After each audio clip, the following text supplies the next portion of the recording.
Yes, students. Today we will discuss about the specific heat capacity of solids. Solids की specific heat capacity को discuss करेंगे कि किस तरह से इसके लिए हम लोग एक जनरल फॉर्मूला बना सकते हैं। कल हमने CP CV molar specific heat at constant pressure and molar specific heat at constant volume, तो इनकी वैल्यूज हमने देखी थी और गामा की वैल्यू देखी थी for the different gases, that is monoatomic, diatomic and triatomic gases. तो तीनों के लिए हमने सीपीसीवी और गामा की वैल्यूज को फाइंड किया था। ओके, अभी हम लोग देखते हैं specific heat capacity of solids. देखिए सॉलिड्स की जो स्पेसिफिक हीट कैपेसिटी है वो सिर्फ एक ही होगी, कांस्टेंट प्रेशर कांस्टेंट वॉल्यूम, इसमें ऐसा कुछ भी नहीं होगा, क्योंकि हम जब सॉलिड को हीट अप करते हैं तो उसका टेम्परेचर राइज होता है। टेम्परेचर राइज होता है तो इसका मतलब, और पार्टिकल्स दूर दूर नहीं होते, ज्यादा मतलब कि एक्सपेंशन नहीं होता है, ज्यादा एक्सपेंशन नहीं होता है, तो उसकी वॉल्यूम में बहुत स्मॉल चेंज आता है और वो नेग्लिजिबल चेंज होता है। तो हम जब भी हीट एनर्जी देते हैं सॉलिड को, तो हम ये मान करके चलते हैं कि जो हमने हीट एनर्जी दी है उस हीट एनर्जी से सिर्फ उसकी इंटरनल एनर्जी बढ़ी है। इंटरनल एनर्जी इंक्रीज हुई है, इसका मतलब है कि सिर्फ उसका टेम्परेचर इंक्रीज हुआ है, और उस हीट एनर्जी से जो एक्सपेंशन हुआ है वो जीरो है, नेग्लिजिबल है, बहुत कम एक्सपेंशन हुआ है। हम लोग किसी भी मेटल को हीटअप करते हैं तो 10⁻⁷ -8 ऐसा इस तरह का रीडिंग्स आती हैं कि इतना छोटा सा क्या होता है, वॉल्यूम में चेंज होता है या लेंथ में चेंज होता है या एरिया में चेंज होता है, तो वो बहुत स्मॉल चेंज होते हैं। तो ये जो हीटिंग की प्रोसेस हो रही है उस प्रोसेस में वॉल्यूम चेंज नहीं हो रही। अगर वॉल्यूम चेंज नहीं हो रही तो वर्क डन जीरो होगा। कल ही देखा था हमने, as per the first law of thermodynamics, अगर वॉल्यूम चेंज नहीं हो रही तो change in volume will be zero, DV zero होगा, डीवी जीरो होगा तो डीडब्ल्यू भी क्या आएगा, जीरो होगा। तो जब भी किसी सॉलिड को हीट अप करेंगे तो उसमें वर्क डन जीरो होगा, work done by the solid is zero because there is a very small change in the volume. तो हम जो भी हीट एनर्जी देंगे उस हीट एनर्जी से सिर्फ क्या होगा, ये इस तरह से लिखा जाएगा dq is equal to du, और ये हो जाएगा जीरो, ये जीरो आ जाएगा। So dq is equal to du, ये आ जाएगा इसमें। तो इससे साफ साफ ये पता लगता है कि हम जो भी हीट एनर्जी देंगे उससे सिर्फ उसकी इंटरनल एनर्जी इंक्रीज होगी। क्या इंक्रीज होगी, सिर्फ इंटरनल एनर्जी इंक्रीज होगी। ओके, अब हम इसको समझाने की कोशिश करते हैं डिग्री ऑफ फ्रीडम के बेसिस पे। देखिए सॉलिड्स जो होते हैं उसमें पार्टिकल्स रैंडम मोशन नहीं कर सकते। रैंडम मोशन नहीं कर सकते हैं तो मतलब चल करके नहीं जा सकते, तो आंसर है कि ट्रांसलेशनल मोशन नहीं कर सकते, ट्रांसलेशनल मोशन नहीं कर सकते। और इसके अलावा ट्रांसलेशनल मोशन तो वो कर ही नहीं पाएंगे और रोटेशनल मोशन भी नहीं कर सकते।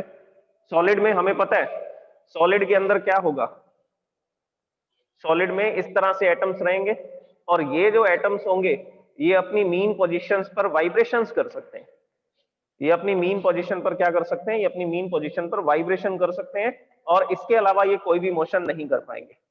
अच्छा, वो वाइब्रेशन कितनी डायरेक्शन का होगा, तो आंसर है 3 डायमेंशनल। वाइब्रेशन 3 डायमेंशनल होगा। तो ये पार्टिकल ट्रांसलेशनल मोशन नहीं करेंगे, ये पार्टिकल रोटेशनल मोशन नहीं करेंगे। सॉलिड्स के जो एटम्स होंगे, जो पार्टिकल्स होंगे, जो आयंस होंगे, वो क्या करेंगे, वो सिर्फ वाइब्रेशनल मोशन कर सकते हैं। अब हम एक पार्टिकल की बात करते हैं, ये सिंगल पार्टिकल है, ये सिंगल पार्टिकल एक्स डायरेक्शन में वाइब्रेट कर सकता है, ऐसा ऐसा वाइब्रेट कर सकता है। तो इसके पास कितनी एनर्जी होगी, तो आंसर है half KBT and half KBT, half KBT of potential energy and half KBT kinetic energy. Vibrational motion में दो एनर्जी होती है, ये हम लोग ऑलरेडी डिस्कस कर चुके हैं कि जब भी कोई एटम वाइब्रेशनल मोशन करेगा, ये इसकी मीन पोजीशन है, मीन पोजीशन के इधर उधर टू एंड फ्रो मोशन करेगा, तो उस समय पर इसके पास पोटेंशियल एनर्जी भी होगी और काइनेटिक एनर्जी भी होगी। तो पोटेंशियल एनर्जी कितनी होगी, हाफ केबीटी, काइनेटिक एनर्जी कितनी होगी, half KBT. So the total energy in the one dimensional vibration, एक डायमेंशन में वाइब्रेशन करने की एनर्जी कितनी होगी, केबीटी, केबीटी। तो अगर ये एक्स डायरेक्शन में वाइब्रेट कर रहा है ऐसा, तो इसके पास कितनी एनर्जी है, तो आंसर है केबीटी। इसी तरह से ये वाई डायरेक्शन में भी क्या कर सकता है, वाइब्रेट कर सकता है। अगर वाई डायरेक्शन में वाइब्रेट करेगा तो वही हाफ केबीटी, टोटल एनर्जी कितनी होगी, केबीटी। तो ये एक्स डायरेक्शन में वाइब्रेट कर सकता है, ये वाई डायरेक्शन में ऐसा वाइब्रेट कर सकता है, और ये जेड डायरेक्शन में भी वाइब्रेट कर सकता है। अगर जेड डायरेक्शन में वाइब्रेट करेगा इस तरह से, तो यहां पर भी इसके पास कैसी एनर्जी होगी, केबीटी। तो केबीटी एनर्जी एक्स डायरेक्शन के वाइब्रेशन की है, केबीटी एनर्जी वाई डायरेक्शन के वाइब्रेशन की है, और केबीटी एनर्जी जेड डायरेक्शन के वाइब्रेशन की है। तो ये एटम, तो सॉलिड्स के जो एटम होते हैं वो एक्स डायरेक्शन में, वाई डायरेक्शन में, और कौन सी डायरेक्शन में वाइब्रेट कर सकते हैं, वाई डायरेक्शन में और जेड डायरेक्शन में। तो ये 3 डायमेंशंस के अंदर वाइब्रेशन कर सकते हैं, 3 डायमेंशन में वाइब्रेशन कर सकते हैं। तो टोटल एनर्जी बता दीजिए कितनी होगी, KBT in the x direction, KBT in the y direction, KBT in the z direction. So the energy, kinetic energy बोल सकते हो, not kinetic energy, internal energy. Just wait. Energy per molecule बोल दो, या क्या बोलेंगे, इंटरनल एनर्जी पर मॉलिक्यूल। तो internal energy per molecule कितनी होगी, तो आंसर है 3 केबीटी। कितनी एनर्जी होगी, 3 केबीटी। ये तो हुआ 1 मॉल, ये तो हुआ 1 मॉलिक्यूल के लिए। और 1 मोल के लिए कितना होगा, 1 मोल के लिए मैंने आपको समझा रखा है कि अगर एक मॉलिक्यूल के पास इतनी एनर्जी है तो 1 मोल में कितने पार्टिकल्स होते हैं। तो इसको मैं लिखता हूं यहां पे,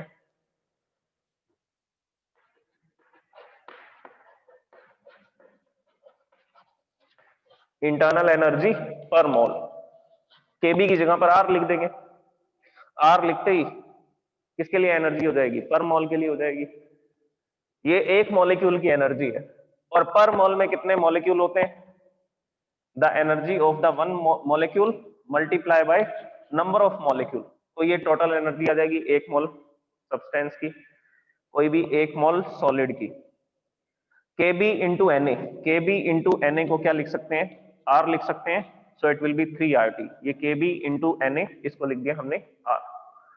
okay, so internal energy per molecule of the solid is 3 kBT and internal energy per mole of the solid, अगर 1 मोल कोई भी सॉलिड लोगे, 1 मोल एल्यूमिनियम, 1 मोल जिंक, 1 मोल कार्बन, तो उनकी एनर्जी कितनी होगी, 3RT। 3RT, ठीक है, ये हमने फाइंड कर दिया। अब हम लोग बात करना चाहते हैं स्पेसिफिक हीट की। तो स्पेसिफिक हीट कैसे निकालें, फॉर्मूला हमारे पास है। हम जो भी हीट एनर्जी देंगे उसको कैसे लिखा जाता है, the heat energy given to the substance is mu, mu या एन लिख सकते हैं, number of mole, c d t. यहां पर सीपी और सीवी नहीं लिखा मैंने, अभी मैंने आपको बताया था कि सॉलिड्स के लिए कांस्टेंट वॉल्यूम पर ही होता है जो भी हीट एनर्जी हम देते हैं। तो इसमें 2 अलग अलग वैल्यूज नहीं मिलेंगी आपको। कांस्टेंट प्रेशर पे गर्म करोगे तब भी सेम हीट एनर्जी देनी पड़ेगी, कांस्टेंट वॉल्यूम पे गर्म करोगे किसी सॉलिड को तब भी सेम हीट एनर्जी देनी पड़ेगी। तो उस हीट एनर्जी में कोई चेंजेस नहीं होंगे। तो सॉलिड्स के लिए सीपीसीवी नहीं लिखा जाता, क्या लिखा जाता है, सिर्फ सी लिख सकते हैं, molar specific heat. Molar specific heat of 1 mole substance when its temperature is increased through 1 degree Celsius. This is molar specific heat. Okay. और एक चीज और लिख सकते हैं, सॉलिड्स में चेंज इन वॉल्यूम 0 होगा। अगर चेंज इन वॉल्यूम 0 होगा तो उस केस में dq is equal to du plus dw होता है, dw की वैल्यू 0 हो जाएगी। So at constant volume dq is equal to du, जो भी हीट एनर्जी हम देंगे उससे सिर्फ उसकी इंटरनल एनर्जी इंक्रीज होगी। तो हम लोग क्या करते हैं, इस इक्वेशन को थोड़ा चेंज करते हैं। हम लोग 1 मोल गैस के लिए बात कर रहे हैं तो n की वैल्यू तो 1 लिख देंगे। दूसरा, dq की जगह पर क्या लिख सकते हैं, du लिख सकते हैं। तो इस dq के प्लेस पर हम लोग du वैल्यू पुट कर देंगे, तो पुट कर देते हैं। इसको लिखेंगे du, नंबर ऑफ मोल हो जाएगा 1, तो 1 लिखना चाहे तो लिख सकते हैं, molar specific heat C and multiply by dt, change in temperature. तो स्पेसिफिक हीट की वैल्यू क्या आएगी, ये dt इधर मल्टीप्लाई में यहां आएगा तो डिवाइड में आ जाएगा, 1 को C से मल्टीप्लाई कर दिया तो ये तो C हो जाएगा, dt इधर डिवाइड में आया तो फॉर्मूला बना du अपॉन dt, ये फॉर्मूला है। अब इसमें u की वैल्यू हम लोग लिख सकते हैं, ये रही u की value, this one. Internal energy per mole 3RT। तो ये U की वैल्यू हम लोग पुट कर देते हैं। जैसे ही U की वैल्यू पुट करेंगे it will B du upon dt and the U is 3RT। Solve करते हैं इसको। इसको सॉल्व करेंगे तो देखिए क्या इक्वेशन बनेगी। Next 3R, 3R is constant, 3R constant है, इसका डिफरेंशिएशन नहीं होगा। dt upon dt, dt upon dt का डिफरेंशिएशन होगा 1। तो नेक्स्ट स्टेटमेंट लिख देते हैं यहाँ पे, C is equal to 3R, 3R is constant, ये कांस्टेंट है, इसका डिफरेंशिएशन नहीं होगा। dt अपॉन dt, इसका डिफरेंशिएशन होता है 1। So specific heat of the solids is 3R। R की वैल्यू आपको पता है, the R is 8.31 joule per mole per Kelvin. This is the value of our universal gas constant. तो किसी भी सॉलिड के लिए, किसी भी सॉलिड के लिए हमें क्या करना होगा, हमें सिर्फ 3R लिखना है, मतलब कि 8.31 को 3 से मल्टीप्लाई कर देना है। जैसे ही 3 से मल्टीप्लाई करेंगे एक स्पेसिफिक हीट कैपेसिटी आ जाएगी। वो स्पेसिफिक हीट कैपेसिटी हम सब सॉलिड्स के लिए कंसीडर कर सकते हैं, मतलब कि लगभग 24 joule per mole per kelvin के आसपास आएगी। 24 joule per mole per kelvin, तो लगभग 24 जूल की एनर्जी देने पर, 24 जूल की एनर्जी देने पर कितने सब्सटेंस को, तो आंसर है 1 मोल पर मोल, लिखा हुआ है ना। 1 मोल सब्सटेंस को अगर 24 जूल की एनर्जी देते हैं और उसका टेम्परेचर 1 केल्विन या 1 डिग्री सेल्सियस बढ़ जाता है, तो वही उसकी क्या होगी, मोलर स्पेसिफिक हीट। तो सॉलिड्स की जो मोलर स्पेसिफिक हीट है वो 24 25 इसके आसपास रहती है, तो लगभग कांस्टेंट वैल्यू होती है। अच्छा, अब मैं आपको कुछ सॉलिड्स की मोलर स्पेसिफिक हीट दिखाता हूं।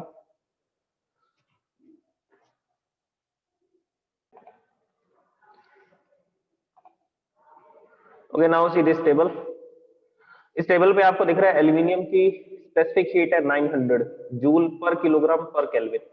ये स्पेसिफिक हीट हमने थर्मल प्रॉपर्टीज ऑफ मैटर में स्टडी की थी, तो इसमें वो स्पेसिफिक हीट भी लिखी हुई है जो हमने उस चैप्टर में स्टडी की थी। अब हम बात करेंगे पर मोल के बेसिस पे। वो तो पर किलोग्राम था, देखिए यहाँ पर किलोग्राम लिखा हुआ है, तो वो पर किलोग्राम के बेस पर था, ये है पर मोल के बेस पर। तो अगर हम एल्यूमिनियम को 1 डिग्री सेल्सियस गर्म करना चाहते हैं, 1 मोल एल्यूमिनियम को, तो कितनी एनर्जी देनी पड़ेगी, 24.4। ये देखिए 3R कांस्टेंट है ना, 3 एंड R, R इज 8.31, इसको मल्टीप्लाई करेंगे तो 24 के आसपास आएगा, तो इसकी स्पेसिफिक हीट भी 24.4 है। नेक्स्ट, कार्बन को एक बार छोड़ दीजिए, ये एक एक्सेप्शन है, इसके बारे में भी डिस्कस करते हैं। अच्छा, डिस्कस कर ही लेते हैं। कार्बन एक्सेप्शन क्यों है, इसकी मोलर स्पेसिफिक हीट 6.1 है, ये 3R वाले प्रिंसिपल को फॉलो नहीं कर रही। उसका रीजन ये है कि जो कार्बन है वो एक नॉन मेटल है, और कार्बन की एक प्रॉपर्टी होती है कैटेनेशन, जिसमें वो किसी दूसरे कार्बन के साथ क्या कर सकते हैं, बॉन्ड बना सकता है, मतलब कि इलेक्ट्रॉन्स की शेयरिंग कर सकते हैं। तो कार्बन कार्बन आपस में जुड़ सकते हैं, इस वजह से उनके बीच में इलेक्ट्रॉन्स की शेयरिंग होती है, और वो शेयरिंग के कारण एक दूसरे के साथ में जुड़े रहते हैं, मतलब कि कोवेलेंट बॉन्ड बनाते हैं। तो कोवेलेंट बॉन्ड होने की वजह से इसकी जो मोलर स्पेसिफिक हीट है वो इस प्रिंसिपल को फॉलो नहीं करेगी, तो ये एक एक्सेप्शन है। तो कार्बन एक एक्सेप्शन है ड्यू टू इट्स स्ट्रक्चर। ठीक है, अगर हमने ग्रेफाइट लिया, डायमंड लिया, तो उनकी स्ट्रक्चर हमें पता है। ग्रेफाइट के अंदर क्या होता है, एक कार्बन के साथ 3 कार्बन जुड़े होते हैं। डायमंड में क्या होता है, एक कार्बन के साथ 4 कार्बन जुड़े होते हैं, और वो सारे कोवेलेंट बॉन्ड होते हैं। तो स्ट्रक्चर के डिफरेंस के कारण, कोवेलेंट बॉन्ड होने के कारण इसकी स्पेसिफिक हीट अलग है, तो ये एक एक्सेप्शन है। कॉपर, ये देखो एल्यूमिनियम मेटल था, कॉपर मेटल है, लेड, सिल्वर, आयरन, सिल्वर और टंगस्टन। ओके, तो ये सारे मेटल्स हैं। मेटल्स में क्या होगा, एक एटम दूसरे एटम को अट्रैक्ट करेगा, उसमें कोई भी इलेक्ट्रॉन की शेयरिंग नहीं होती है। मेटल्स के अंदर किसी भी तरह के इलेक्ट्रॉन्स की शेयरिंग नहीं होती है, वो सिर्फ एक दूसरे पर अट्रैक्शन रिपल्शन लगाते हैं, और वो फोर्सेस जब एक दूसरे के बराबर हो जाते हैं तो वो एक स्टेशनरी डिस्टेंस पर रहते हैं एटम्स एक दूसरे से। तो इसमें इलेक्ट्रॉन की शेयरिंग नहीं है, वो सिर्फ एक दूसरे को अट्रैक्ट और रिपेल कर रहे हैं, इस वजह से एक दूसरे के साथ जुड़े हुए हैं। तो इसलिए कॉपर की भी मोलर स्पेसिफिक हीट देखिए 24 के आसपास है, लेड की भी 24 के आसपास है। ये प्रैक्टिकल वैल्यूज लिखी हुई है, थ्योरेटिकल वैल्यूज 24 पॉइंट समथिंग आती है। Silver 25.5, tungsten 24.9।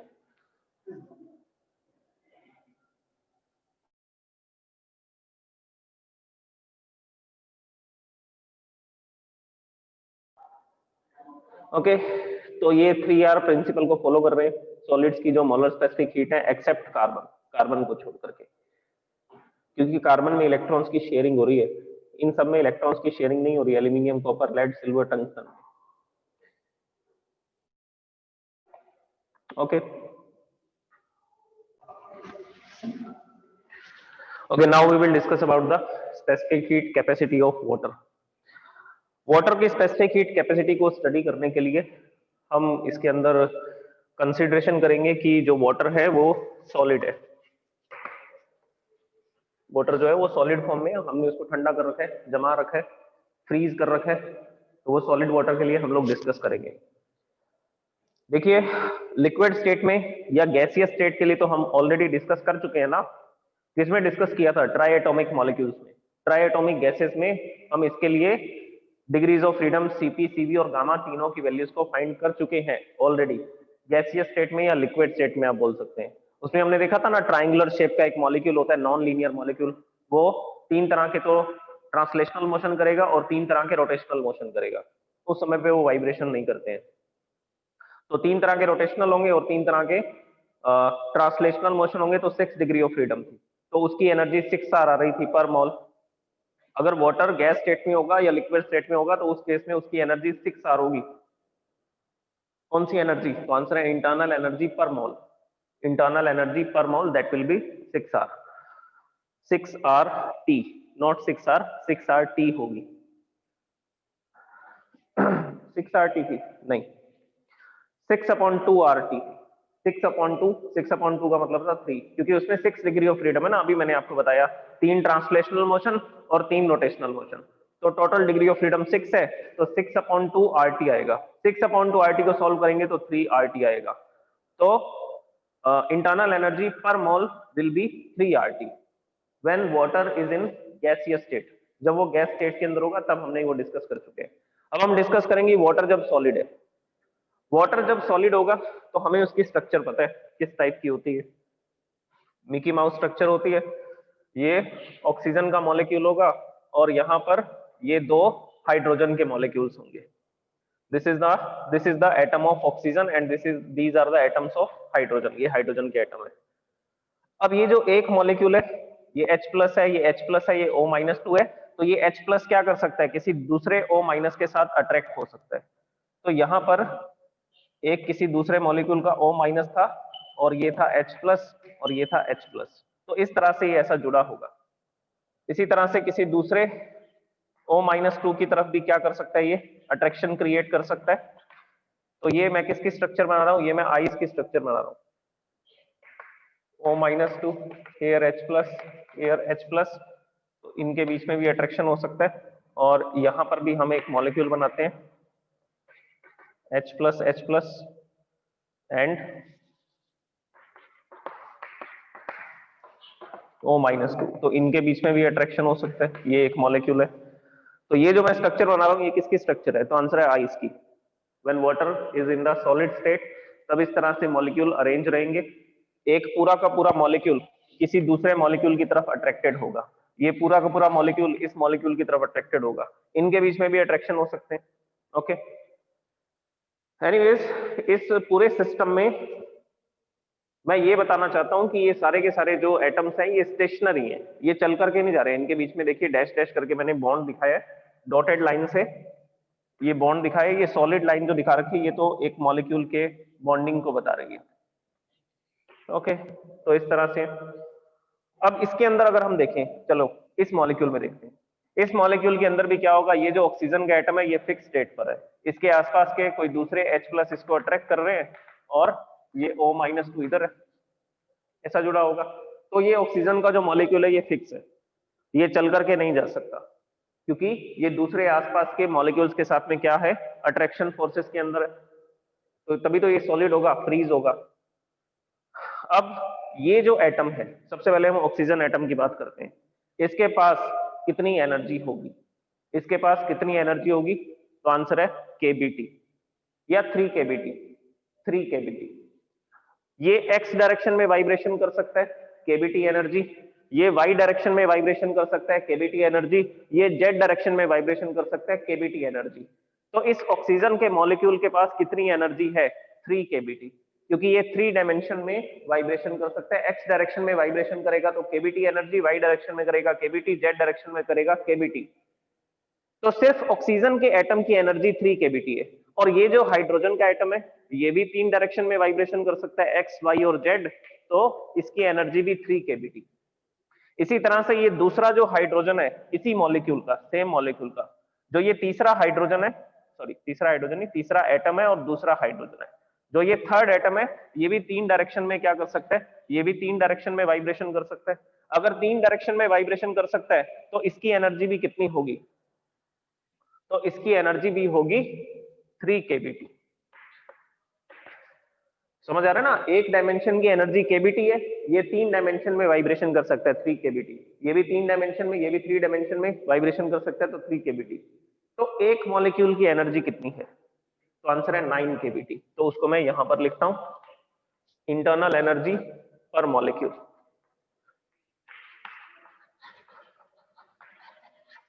Internal energy per molecule. Molecule में 3 एटम है, एक एटम के पास एनर्जी है 3 केबीटी, तो 3 एटम है तो कितनी एनर्जी होगी? 3 से मल्टीप्लाई कर देंगे, 3 केबीटी 3 केबीटी 3 केबीटी, हमें 9 केबीटी लिखना है। तो इसीलिए तो मैंने एक एटम की एनर्जी को 3 से मल्टीप्लाई कर दिया, क्योंकि 3 एटम है वाटर मॉलिक्यूल के अंदर।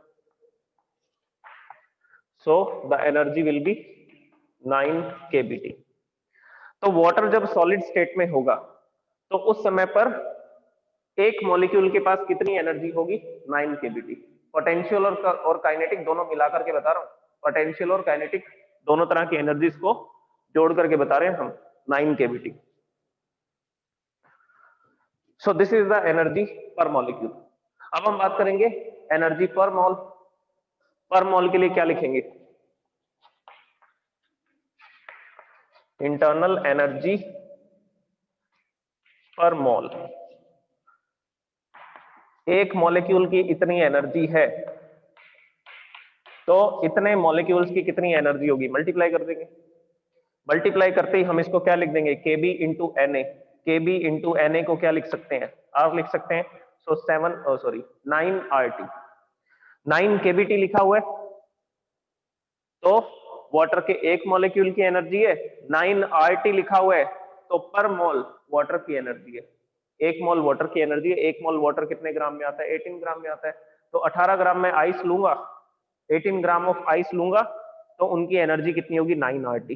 टी पे टेम्परेचर पे डिपेंड करेगा कितनी एनर्जी होगी। ओके, अब इसी तरह से अगर हम किसी सॉलिड को गर्म करेंगे, अगर हम किसी सॉलिड को गर्म करेंगे तो चेंज इन वॉल्यूम 0 होगा।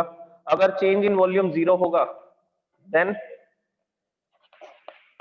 वाटर को सॉलिड माना ना, सॉलिड को हीट अप करेंगे तो उसकी वॉल्यूम में ज्यादा चेंजेस नहीं आएंगे। अभी भी वो आइस की स्टेट में है, टेम्परेचर था -10 डिग्री सेल्सियस, हमने गर्म किया, टेम्परेचर हो गया -9 डिग्री सेल्सियस, तो 1 डिग्री टेम्परेचर बढ़ा दिया ना, वॉल्यूम में चेंज नहीं हुआ।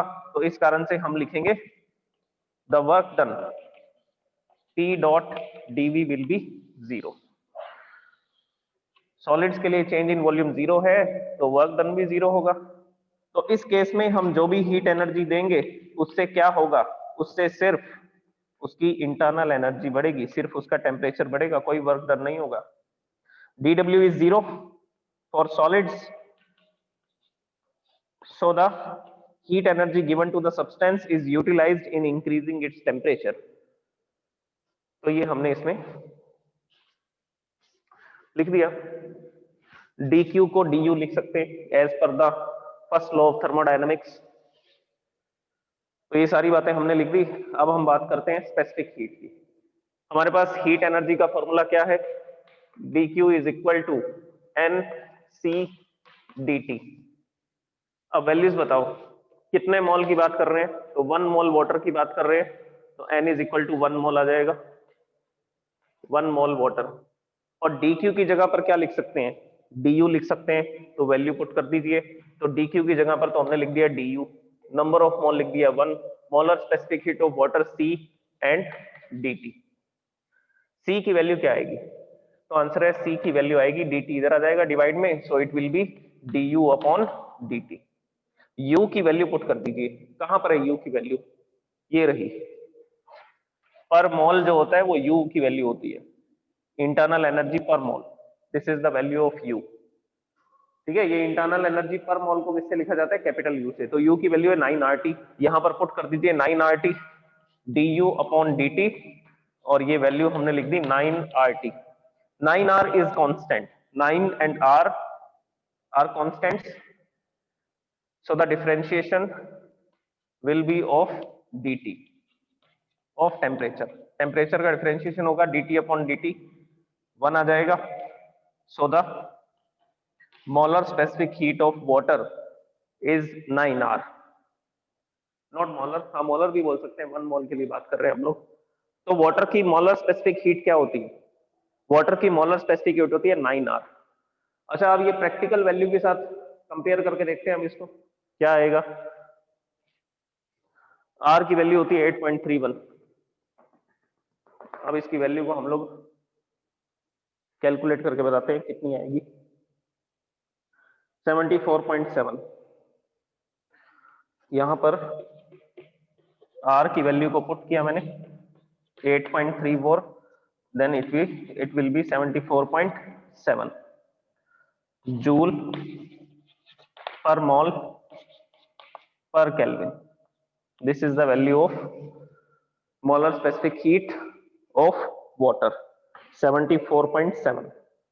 ओके, अब हम इसको कंपेयर करते हैं हमारी वैल्यू के साथ में। जैसे कि हम लोग जानते हैं 1 जूल कितना होता है, 1 कैलोरी, सॉरी 1 कैलोरी कितना होता है? 4.186 जूल। इसको इरेज करते हैं।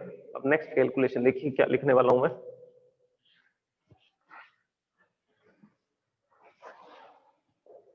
ये मोलर स्पेसिफिक हीट वाटर की है, ये वैल्यू हमने कैसे निकाली? ये थ्योरेटिकल वैल्यू है।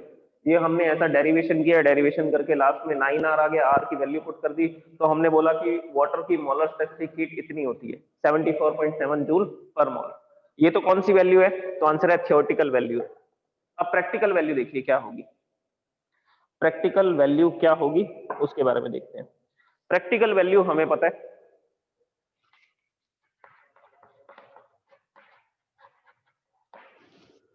प्रैक्टिकल वैल्यू में हमने ये देखा था that molar specific heat of water कितनी होती है? 1 कैलोरी। 1 कैलोरी हीट एनर्जी देते हैं तो उसका टेम्परेचर 1 डिग्री सेल्सियस बढ़ जाता है। कितने ग्राम का? तो आंसर है पर ग्राम पर केल्विन। ये ग्राम के लिए था। ओके, कैलोरी को क्या लिख सकते हैं? 4.186। एग्जैक्ट जो वैल्यू होती है प्रैक्टिकल वैल्यू वो होती है 4.179, 4.179 जूल पर ग्राम पर केल्विन। ओके, तो ये हमें समझ आ गया कि अगर 1 ग्राम वाटर को गर्म करना है तो 1 कैलोरी की हीट एनर्जी देनी पड़ेगी, या जूल में लिखेंगे तो कितनी हीट एनर्जी देनी पड़ेगी? अगर 1 ग्राम वाटर का टेम्परेचर 1 केल्विन बढ़ाना है तो उस समय पर 4.179 जूल की एनर्जी देनी पड़ेगी। यहां पर आ रहा है पर ग्राम पर ग्राम, यहां पर क्या लिखा हुआ है? यहां पर लिखा हुआ है पर मोल, तो हम इसको भी मोल में कन्वर्ट करते हैं। तो हम लोग किसके लिए बात करेंगे? हम लोग बात करेंगे 1 मोल वाटर की। 1 मोल वाटर का क्या मतलब होगा? 18 ग्राम ऑफ वाटर। ये पर ग्राम लिखा हुआ है ना, तो हम लोग 1 मोल के लिए लिख लेते हैं, क्योंकि ये वाली वैल्यू किसके लिए दे रखी है? क्योंकि ये वाली वैल्यू पर मोल के लिए दे रखी है। तो इसको मोल में कन्वर्ट करते हैं। कैसे कन्वर्ट करेंगे? मैंने आपको बता दिया कि 1 mole water is equal to 18 gram of water, is equal to 18 gram of water. अब 1 ग्राम को इतनी हीट एनर्जी देनी पड़ती है, तो 18 ग्राम को कितनी हीट एनर्जी देनी पड़ेगी? तो यहां पर लिखूंगा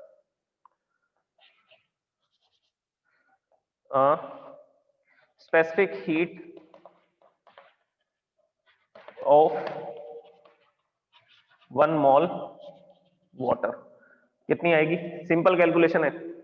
1 ग्राम के लिए इतनी हीट एनर्जी देनी पड़ रही है, तो 18 ग्राम वाटर के लिए कितनी हीट एनर्जी देनी पड़ेगी? मल्टीप्लाई कर देंगे। This is the heat energy given to 1 gram, and for 18 gram it is multiplied by 18 से इसको मल्टीप्लाई कर देंगे। मल्टीप्लाई करने के बाद प्रैक्टिकल वैल्यू आएगी 75.222। Joule per mole per kelvin. This is the practical value. अब देख लो कोई खास डिफरेंस नहीं है, ये 74.7 के आसपास आ रहा है, 74.7 मतलब लगभग 75 के आसपास ही हो गया, और ये 75.22 आ रहा है, तो ये भी लगभग 75 के आसपास हो गया।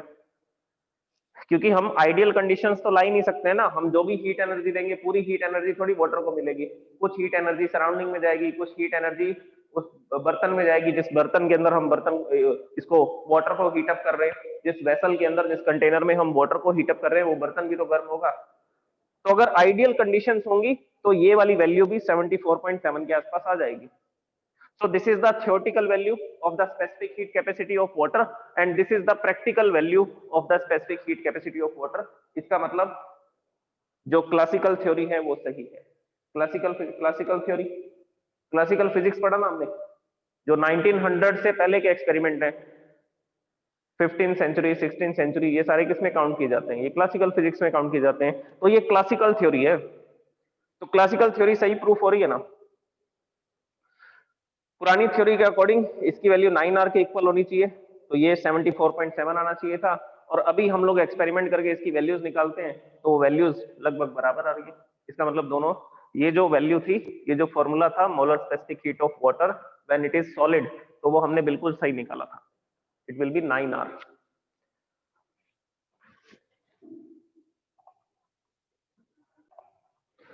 ओके, इसके बाद हम लोग इस चैप्टर का लास्ट टॉपिक डिस्कस करेंगे, that is mean free path.